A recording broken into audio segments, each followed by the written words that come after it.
Thank you, Mr. Chairman, and thank you to each of you for being here. And Mr. Watson, thank you for mentioning our Stop FGM Act. That is something that many of us here have worked on for a number of years, so we appreciate that.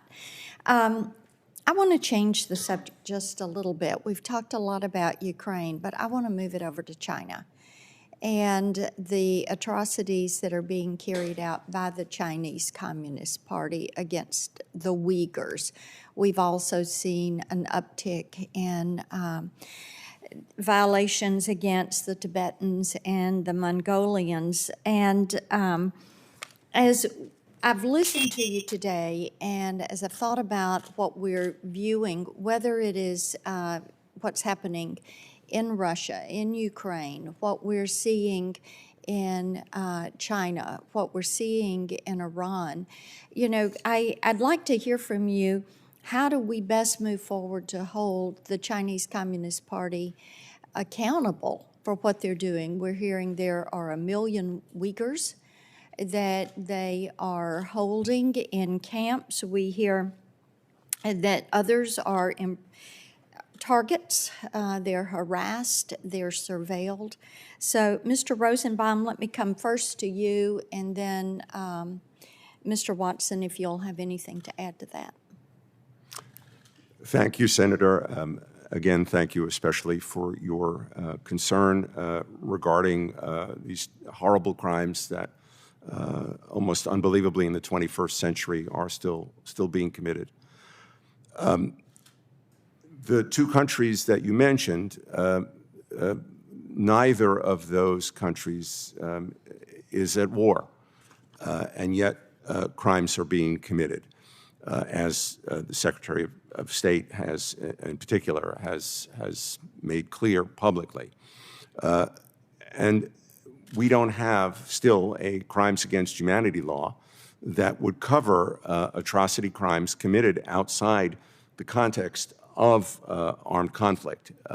So I think that those situations cry out for attention, and one could, of course, expand the list to countries like North Korea and to non-state actors that control territory like ISIS, right, not covered by a war crime statute. I think that's a part of the answer, so that perpetrators know that they may face justice even across the Atlantic in the United States.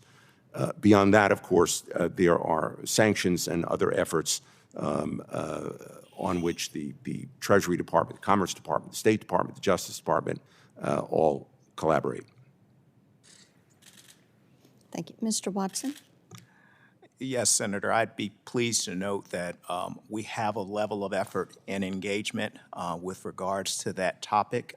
There are other HSI program divisions that are supporting inquiries as it relates to practices relating to the Uyghur population. I would note that our Center to Combat Human Trafficking is taking a lead posture with regards to the issue of forced labor.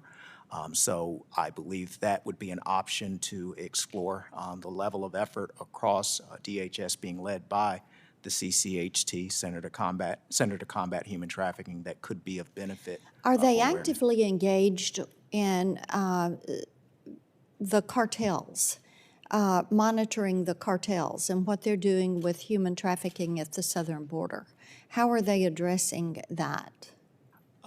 I thank you for that question. I would be happy to take that back for I would love response. to get an answer to that. When I talk to local law enforcement and what they're seeing with the human trafficking, the sex trafficking, the physical, emotional, mental, sexual abuse of people that are being brought across the border, many times it is just horrifying to think that this is happening.